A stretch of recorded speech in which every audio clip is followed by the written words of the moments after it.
यन्नामानि यथावज्ञातान्येवार्पयन्ति मुख्यफलम् न त्वन्यथा तमेव श्रीकृष्णं गृणत सर्वदा भक्त्या।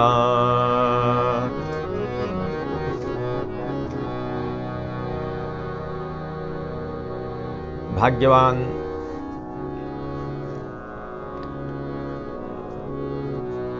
प्रिय वैष्णव जनों,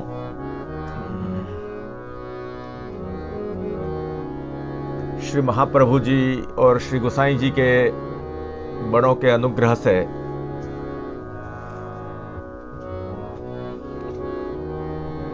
अष्टाक्षर महामंत्र के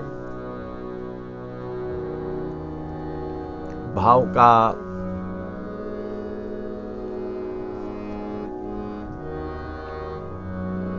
भावन करने का सौभाग्य हमें प्राप्त हुआ है।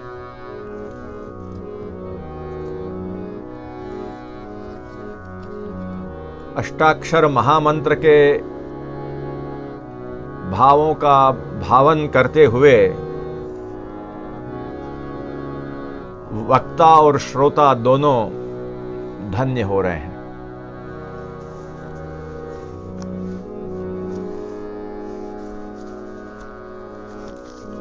श्री महाप्रभु जी, श्री गोसाई जी की कृपा से कौन से ऐसे अनुग्रह की यह क्षण आई है कि आज अष्टाक्षर महामंत्र के भावों का भावन भी हम कर पा रहे हैं।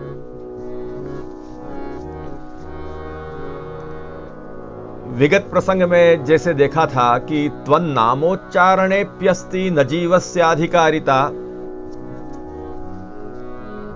अलौकिकत्वात् त्वन्नाम्नः तद्वाचः लौकिकत्वतः। जब भगवान के नाम का उच्चारण करने का भी सामर्थ्य जीव का नहीं है तो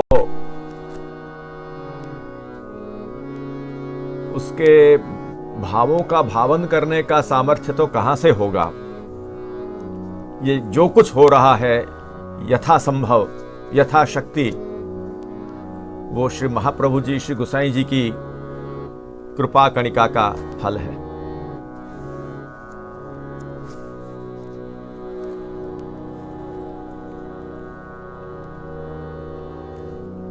श्री महाप्रभु जी ने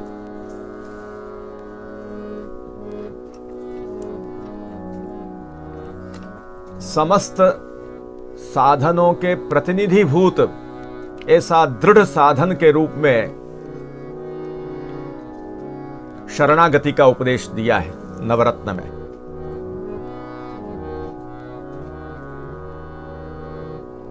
नवरत्न में आप श्री आज्ञा करते हैं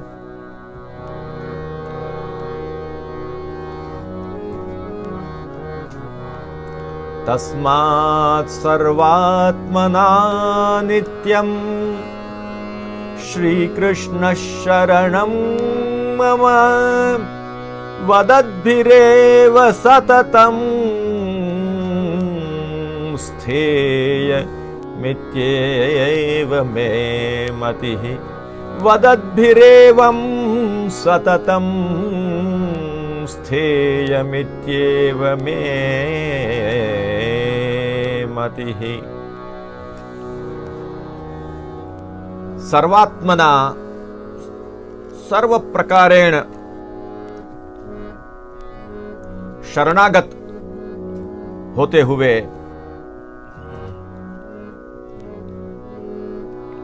मुझ में कोई सामर्थ्य नहीं है ऐसे अपने असामर्थ्य का भावन करते हुए श्री कृष्ण शरणम मम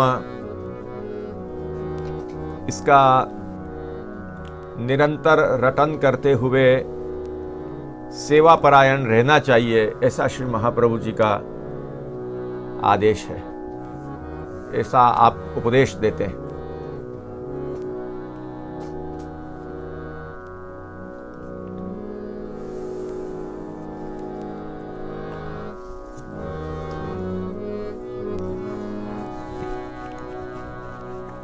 जो भाग्यशाली हैं उनके जीवन में श्री महाप्रभु जी का यह उपदेश चरितार्थ हुआ है।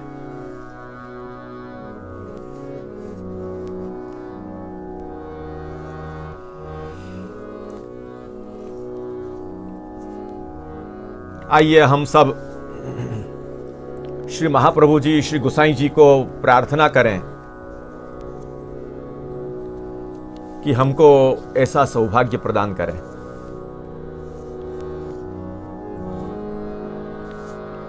अभी सुबह उठते ही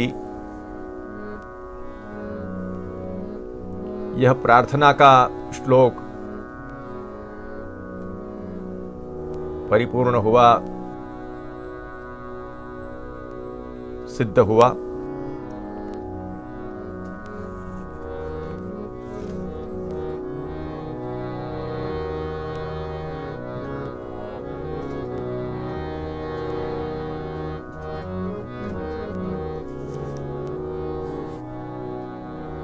कदा श्रीवल्लभाधीशा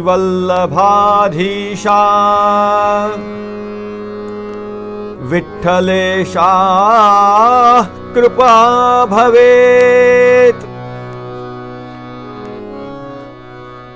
श्रीकृष्ण नाम गृणनैः कृतार्थत्वं सदा यया।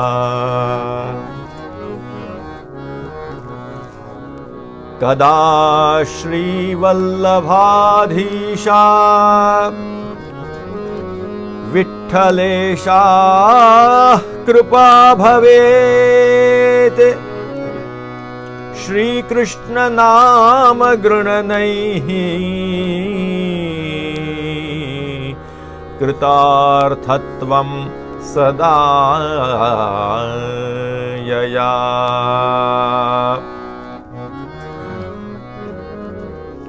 हे श्री वल्लभाधीश, हे श्री विठ्ठलाधीश,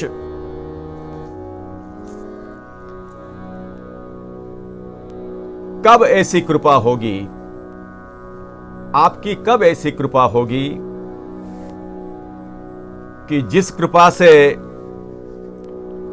सदा श्री कृष्ण के नामों का रटन करते हुए कृतार्थता प्राप्त हो।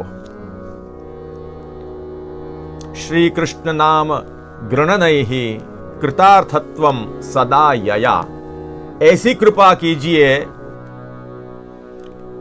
कि जिससे सदा श्री कृष्ण नाम का गृणन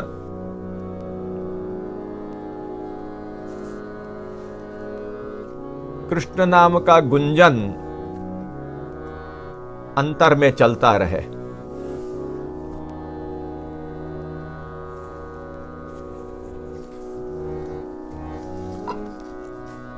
इस मार्ग में जो कुछ सिद्धि है वो श्री महाप्रभु जी, श्री गोसाई जी की कृपा से ही है। कृपा के बिना, उनके आश्रय के बिना कुछ भी संभव नहीं है। इसलिए वारंवार श्री हरिराय महाप्रभु हमें श्री महाप्रभु जी का दृढ़ आश्रय रखने का उपदेश देते हैं।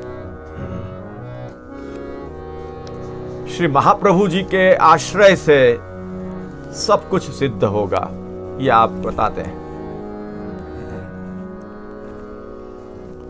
तो इस प्रकार से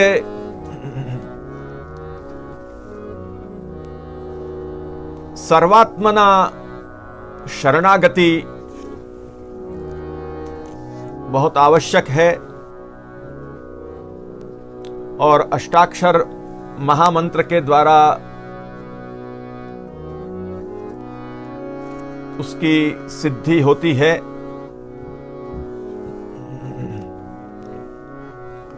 अष्टाक्षर महामंत्र में श्री कृष्ण यह नाम है, भगवान का नाम है श्री कृष्ण। कृष्ण यह भगवान का मूल नाम है। वैसे तो भगवान के अनंतानंत नाम हैं,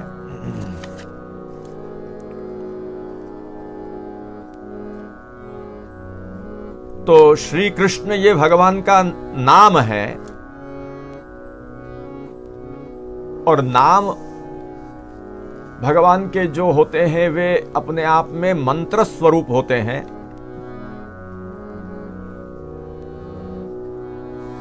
और बाकी का जो है शरणम मम, यह शरण का उपदेश है। जब अष्टाक्षर के माध्यम से हम भगवान का नाम लेते हैं, प्रभु का नाम लेते हैं, तब प्रभु का नाम लेते समय, लेने के पहले भगवान के नाम का अर्थ समझना बहुत जरूरी है। भगवान के नामों को यथावत समझने पर और समझकर उसका उच्चारण करने पर नामोच्चारण का मुख्य फल प्राप्त होता है, अन्यथा मुख्य फल प्राप्त नहीं होता है। इसलिए भगवान के नामों को यथावत समझते हुए भक्तिपूर्वक भगवान श्री कृष्ण के नामों का गणन करते रहना चाहिए, ऐसा कहा है।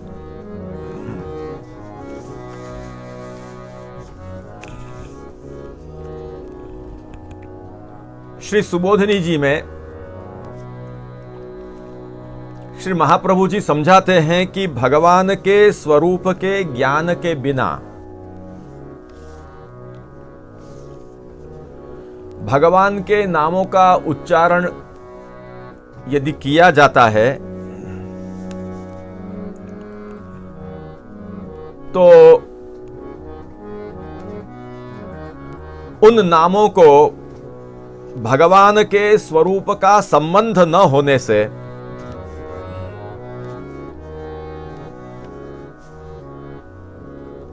भगवान के नाम का उच्चारण करने पर भी प्रपंच दूर नहीं होता है।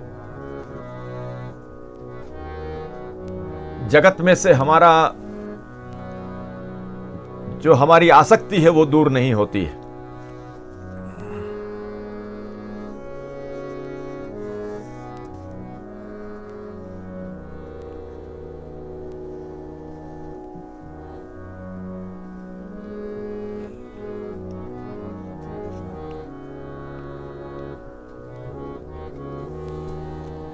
जैसे लोक में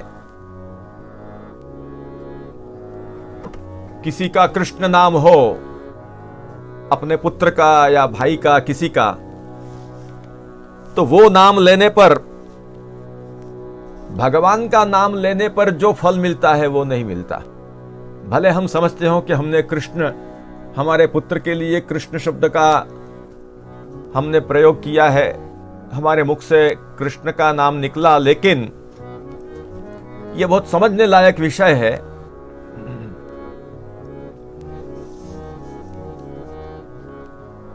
कि मैं भगवान का नाम ले रहा हूं, ऐसी बुद्धि उस समय न होने से। लौकिक में किसी का कृष्ण नाम है, उसको कृष्ण कहकर के हमने बुलाया, गोविंद कहकर बुलाया, गोपाल कहकर के बुलाया, पर उस समय मैं भगवान का नाम ले रहा हूं,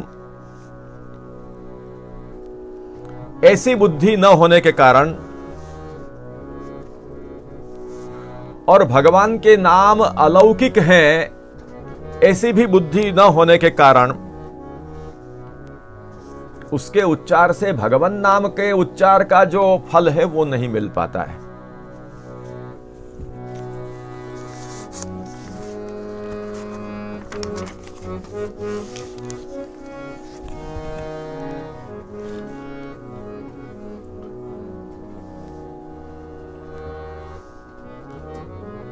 हम लोग लोक में किसी व्यक्ति के लिए जैसे कृष्ण शब्द का संकेत होता है और उसके लिए जैसे कृष्ण शब्द का प्रयोग करते हैं, प्रायः हम लोग भगवान का नाम लेते वक्त भी भगवान का जो कृष्ण नाम है उसको भी लोक सदृश ही समझते हैं। हम ये समझ नहीं पाते हैं कि भगवान के लिए जो कृष्ण उनका जो नाम है वो कितना अलौकिक है।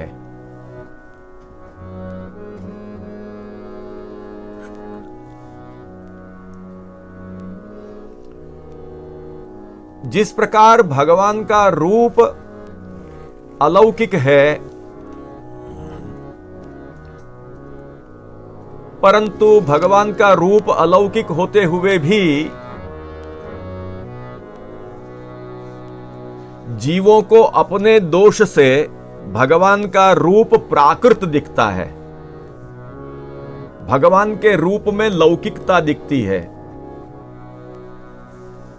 उसी प्रकार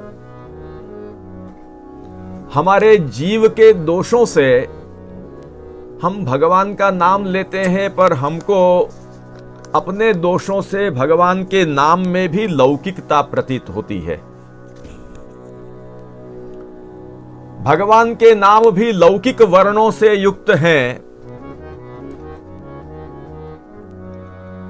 ऐसा हमारे दोषों से हमको प्रतीत होता है। वस्तुतः श्री महाप्रभु जी हमें सुबोधिनी जी में समझाते हैं, श्री गोसाई जी विद्वन मंडन में समझाते हैं कि भगवान के नाम तो अखंड शब्द ब्रह्मात्मक हैं। भगवान के नाम अखंड शब्द ब्रह्म स्वरूप हैं।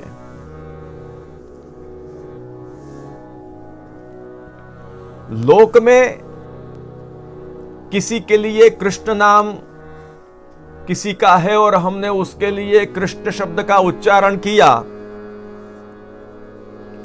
तो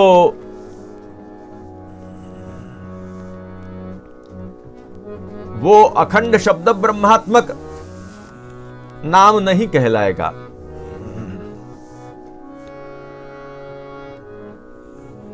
इसलिए भगवान के स्वरूप को और उनके नामों के महात्म्य को समझकर जब नाम का उच्चारण किया जाता है, श्री महाप्रभु जी समझाते हैं कि तब उच्चरित उन नामों से सर्व पुरुषार्थ हमारे सिद्ध होते हैं। यदि इस प्रकार से नामों का स्वरूप समझे बिना यदि हम उच्चारण करते हैं तो वो जो मुख्य फल है वो मुख्य फल हमको प्राप्त नहीं हो सकता है।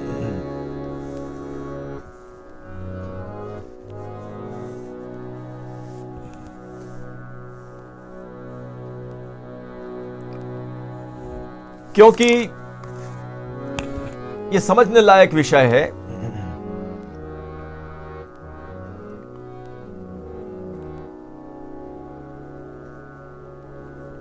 किसी का कृष्ण नाम रखा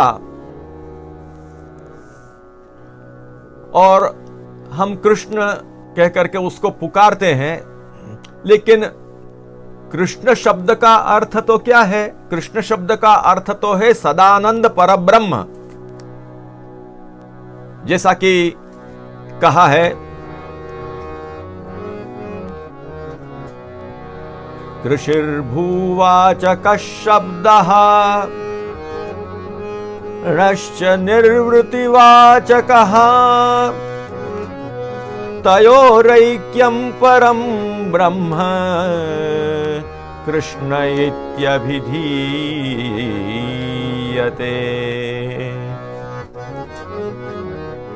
कृष और न ये दो विभाग हैं कृष्ण नाम में। कृष का अर्थ होता है सत और न का होता है आनंद। वो दोनों मिलाकर कृष्ण माने सदानंद। और कृष्ण का मतलब है सदानंद परब्रह्म। तो जिस समय हम किसी लौकिक व्यक्ति को कृष्ण के नाम से पुकारते हैं, तब क्या वो सदानंद होता है? इसलिए लौकिक व्यक्ति को जब हम कृष्ण कहकर पुकारते हैं, तब वो भगवान के नाम का बोध नहीं कराता है। वो केवल भगवान के नाम के जैसा लौकिक आकार वाला शब्द है। यह ध्यान रखने का है।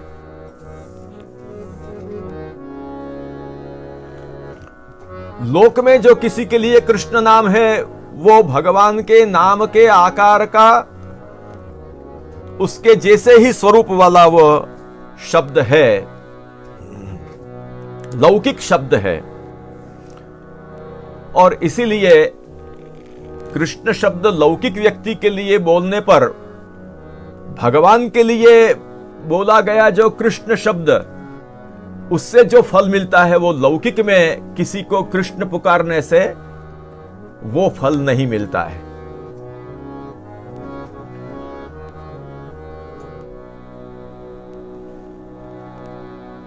परंतु लोक में हम भगवान का नाम रखते हैं। अपने पुत्रों का नाम भगवान के नाम पर रखने की जो पद्धति है वो इसलिए है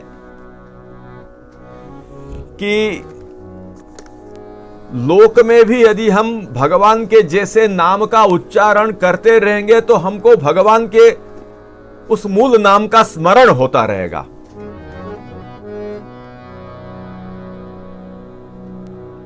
आजकल तो ऐसे ऐसे नाम रखे जाते हैं कि क्या बताना। वैष्णव लोग आते हैं हमारे पास नाम रखवाने के लिए और अपेक्षा ये रखते हैं कि ऐसे नाम रखिए कि जो आधुनिक फैशन के अनुकूल हो। न जाने, मुझे तो याद भी नहीं है कैसे कैसे नाम लोगों को अच्छे लगते हैं।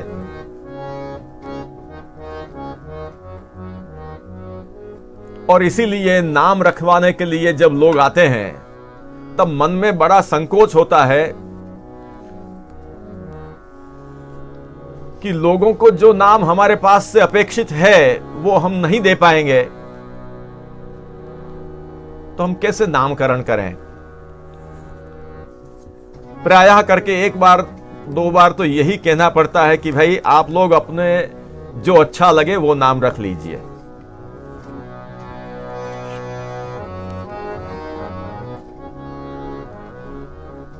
विदेशी संस्कृति से संबद्ध जैसे नाम आजकल लोगों को ज्यादा पसंद आते हैं। परंतु आज भी दूसरे लोगों को देखिए, अंग्रेजों में उनके जो प्राचीन नाम है वही नाम रखते हुए उनको ऐसा नहीं लगता है कि हमने कोई बहुत पुराने जमाने का नाम रख दिया। मुसलमानों को ऐसा नहीं होता है कि हमने वे के वे ही नाम रखते हैं वो पुराने, लेकिन ऐसा नहीं लगता है कि हमने ये कहा पुराना नाम रख दिया। अब अपने हिंदू लोगों को, अपने वैष्णवों को नए नए नाम चाहिए, नए नए नाम।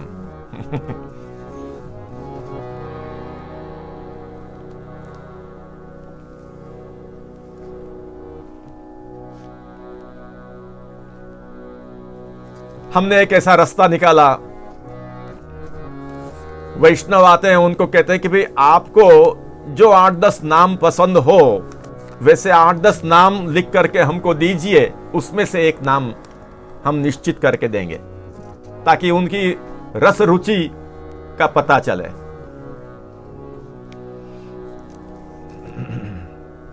निरर्थक नाम रखने का कोई मतलब नहीं है। महाभाष्य में नामकरण कैसे नामों का करना इसका भी उल्लेख प्राप्त होता है। अपने ग्रंथों में कैसे नाम रखना उस पर बहुत विचार किया गया है।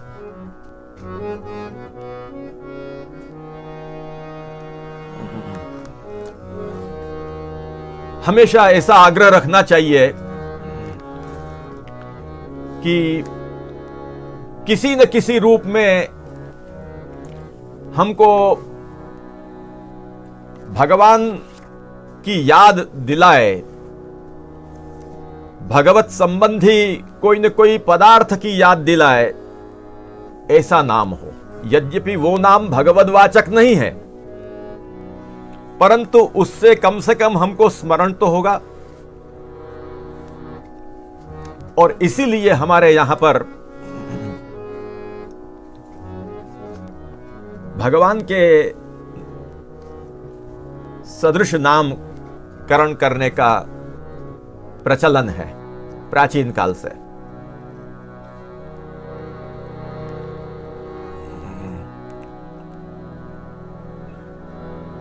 जब हम कृष्ण के लिए, भगवान के लिए जब हम नामोच्चारण करें, तब हमको यह अनुसंधान होना चाहिए कि मैं साक्षात परब्रह्म का नामोच्चारण कर रहा हूं। कृष्ण नाम बोलते समय जो सदानंद तत्व है, सच्चिदानंद तत्व है, जो परब्रह्म है, उनके नाम का मैं उच्चारण कर रहा हूं।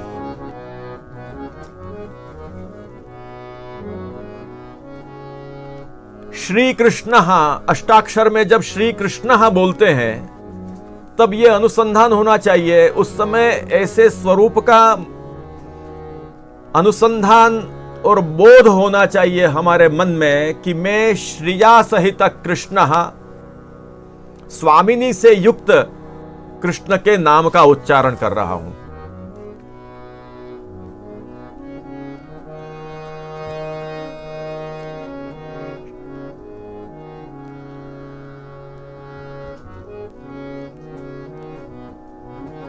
श्रीभिः सहित कृष्ण, अनेकानेक व्रज भक्तों के साथ लीला विहार कर रहे भगवान कृष्ण का नाम का उच्चारण मैं कर रहा हूं। युगल स्वरूप के नाम का मैं उच्चारण कर रहा हूं। ऐसा अनुसंधान हमको होना चाहिए।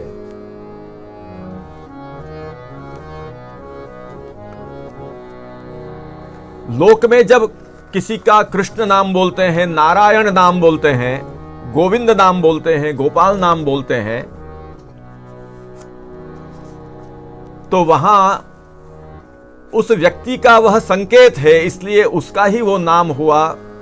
हां, उससे हमको भगवान के नाम की स्मृति हो सकती है, परंतु लोक में पुत्राधिक के लिए कृष्ण नारायण आदि नाम लेने पर हमारा उद्धार हो जाएगा। हमको अब भगवान के नाम का गृणन करने की जरूरत नहीं है। लोक में हमारे 4 पुत्र हैं, किसी का कृष्ण नाम है, एक का नारायण है, एक का केशव है, एक का गोविंद है। ये दिन भर हम सबको पुकारते ही रहते हैं, भगवान का नाम आ गया इसमें, इसीलिए तो भाई हमने नाम रखा है। अब भगवान का नाम अलग से लेने की क्या जरूरत है? ऐसा नहीं सोचना चाहिए, क्योंकि भगवान के नाम तो अखंड शब्द ब्रह्मात्मक हैं। अजामिल का जो प्रसंग है, वो तो भगवान ने अपने नाम का माहात्म्य जगत में प्रकट करने के लिए, अपने नाम का माहात्म्य जगत में प्रकट करने के लिए वो चरित्र दिखाया।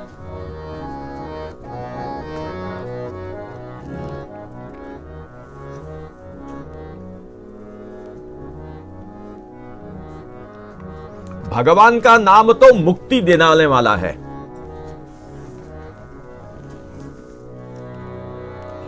भगवान के नाम का उच्चारण करने से मुक्ति प्राप्त होती है, ऐसा जो शास्त्रों में कहा है, उसको जगत में प्रकट करने के लिए, नाम का माहात्म्य जगत में प्रकट करने के लिए भगवान ने अजामिल के द्वारा यह नाम का महात्म्य प्रकट किया, उसने अपने पुत्र को नारायण कहा, वहां भगवान ने नाम के महात्म्य को प्रकट किया है।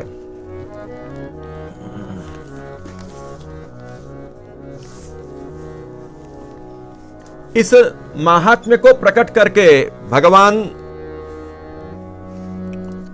जगत में लोगों को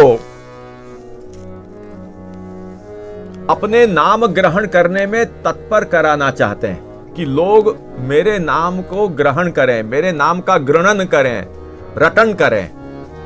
भगवान के नाम में, नाम स्मरण में हमारी प्रवृत्ति हो, उसके लिए भगवान ने वहां महात्म्य प्रकट किया और वो यथार्थ प्रकट किया है।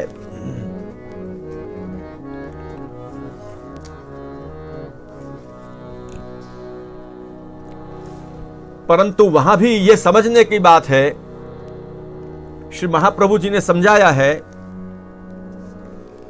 कि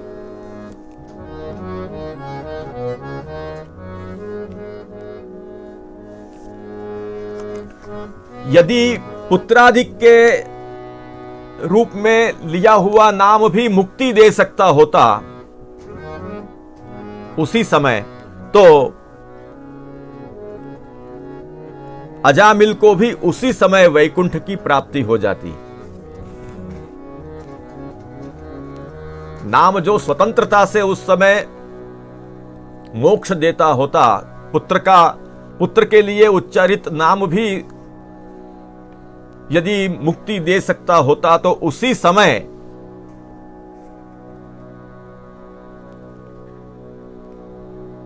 अजामिल को मुक्ति हो जाती, वह वैकुंठ में चला जाता। इसलिए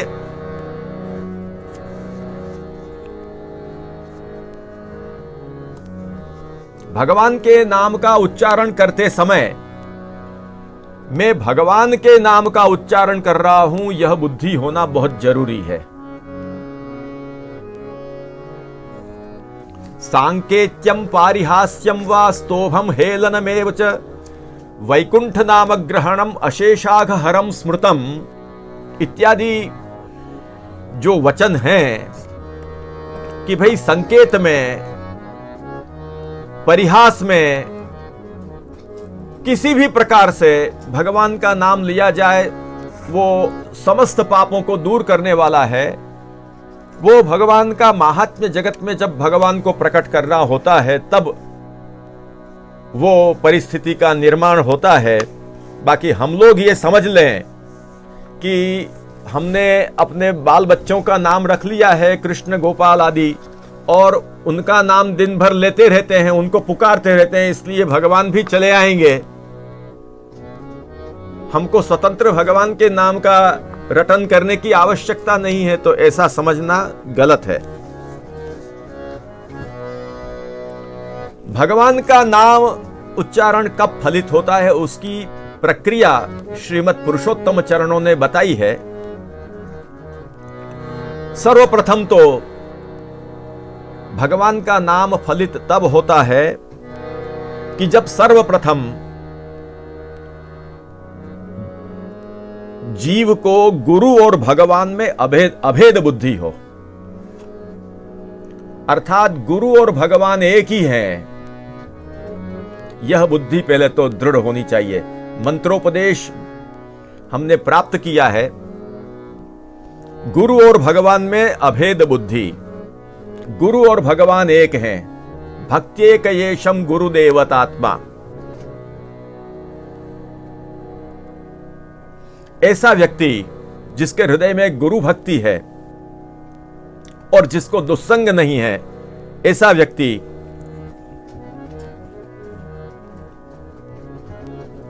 जो होता है उसको गुरु की कृपा से, श्री महाप्रभु जी, श्री गुसाई जी की कृपा से भगवान के नाम और उस नाम के अनुरूप भगवान का जो रूप होता है उसका यथार्थ ज्ञान होता है। जब इस प्रकार उस जीव को ज्ञान होता है, उसके बाद जब वो भगवान का नाम लेता है, माने जैसे रूप, भगवान का जैसा रूप वैसा उनका नाम और वैसी उनकी अवस्था, उसका स्मरण करके भगवान के जो अलग अलग नाम हैं वो उनके अलग अलग गुण कर्मों के अनुसार अलग अलग नाम हैं भगवान के। तो अलग अलग भगवान के रूप की दृष्टि से, भगवान की लीला के अनुकूल अलग अलग जो अवस्था है, उस अवस्था की दृष्टि से भगवान के अलग अलग नाम होते हैं। उनका स्मरण करके जब भगवान का नाम लिया जाए तब वह नाम तुरंत फल देने वाला होता है, तुरंत फलप्रद होता है। इस प्रकार की स्थिति न आने पर, यदि आधिदैविकता का उद्बोध नहीं हुआ है, उस दशा में किसी व्यक्ति को यह मान लीजिए, बहुत गंभीर बात है, बहुत ध्यान देने लायक बात है कि किसी व्यक्ति को भगवान का नामोच्चारण करते समय भगवान के स्वरूप का, नाम के माहात्म्य का ज्ञान नहीं है, परंतु वो बेचारा किसी तरह से भगवान का नाम लेता है और इसी अवस्था में नाम लेते हुए नाम लेने वाले का मृत्यु हो जाए, उसकी यदि मृत्यु हो जाती है तो क्या परिस्थिति बनती है?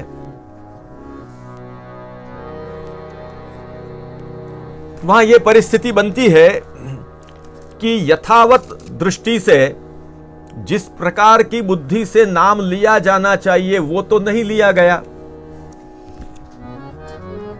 उस प्रकार की बुद्धि से यदि नाम लिया जाए तभी वह नाम अपना वहां प्रभाव समर्पित करता है, तो उस प्रकार तो उस बेचारे ने नाम लिया नहीं और उसकी मृत्यु हो गई यथा कथनचित नाम लेते हुए। तो वहां नाम जो है वो अपना कोई व्यापार नहीं करता है, परंतु एक बात जरूर होती है, उस व्यक्ति को भगवान के नाम का माहात्म्य मालूम नहीं है, परंतु यथा कथनचित उसने लिया तो काल को तो यह मालूम है, यमराज को, यम के दूतों को मालूम है भगवान के नाम का माहात्म्य, उनको मालूम है कि भगवान के नाम का माहात्म्य क्या है। यमराज और यम के दूतों को, काल को यह मालूम है कि मेरे स्वामी के नाम का क्या माहात्म्य है, और इसलिए स्वयं नाम के माहात्म्य का स्मरण करके जिस व्यक्ति की मृत्यु हो रही है उस व्यक्ति से स्वयं ही यमदूत दूर हट जाते हैं। नाम ने वहां कोई प्रभाव नहीं किया, उस रूप में नाम नहीं लिया गया, लेकिन नाम का माहात्म्य यम आदि जानते हैं, यम के दूत जानते हैं, इसलिए वे स्वयं वहां से वापस हो जाते हैं। इस प्रकार जब यमदूत उससे जब दूर हट जाते हैं नाम महात्म्य का स्वयं स्मरण करके, तब उसके बाद में भगवान को जो फल देना हो, उस जीव को भगवान को जो फल देना हो,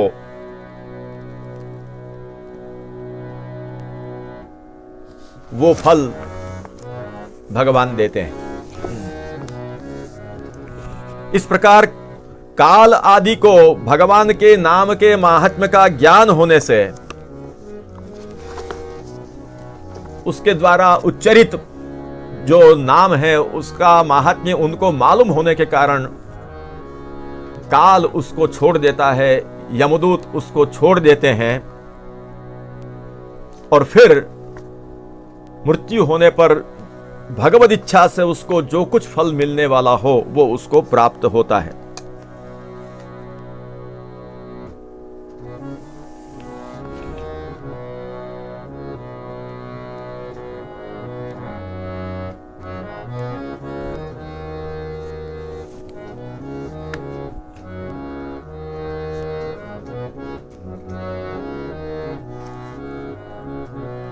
सांकेत्यम पारिहास्यम वा स्तोभम हेलनमेव वा वैकुंठ नाम ग्रहणम अशेषाघहरम स्मृतम इत्यादि वाक्यों का श्रवण करके भगवान के नामों के महात्म्य को जानकर जो उच्चार करता है उसको भी वैसा ही फल मिलता है, उसको वैसा ही फल मिलता है। परंतु जिनको यह मालूम नहीं है भगवान के नाम का महात्म्य कि सांकेत्यम पारिहास्यम, किसी भी रूप में भगवान के नाम का उच्चारण वो अपने आप में इस प्रकार का है, उसका जिनको ज्ञान नहीं है, ऐसे लोग जब भगवान के नाम के जैसा लौकिक नाम का उच्चारण करते हैं, भगवान के नाम के जैसा लौकिक नाम माने पुत्रादिक का नाम का उच्चारण करते हैं, उस समय बहुत काल व्यतीत होने पर उसके भी पाप नष्ट होते हैं, ऐसा शास्त्रों से सिद्ध होता है।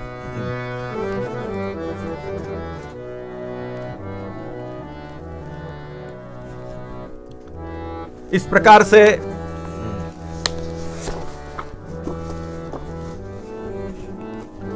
भगवान के नाम का महात्म्य जगत में प्रकट करके भगवान ये चाहते हैं अपने नाम का महात्म्य प्रकट करके कि इसके माध्यम से जो लोग मेरा नाम नहीं लेते हैं, मेरे जैसे लोग जो भगवान का नाम नहीं लेते हैं, वे नाम लेने में तत्पर हों, वे भी नाम लेने में उनकी भी रुचि बढ़े, उसके लिए भगवान ने अजामिल जैसे उपाख्यान चरितार्थ किए हैं जो पुराणों में वर्णित हैं। परंतु ये बात तो निश्चित है कि नाम पुरुषार्थप्रद तभी होता है जब यन्नामानि यथावत् ज्ञातान्येवार्पयन्ति मुख्य फलम, उन नामों को यथावत समझकर उनका जब उच्चारण किया जाए तब वह मुख्य फल देने वाला होता है, सद्यः तत्काल फल देने वाला होता है।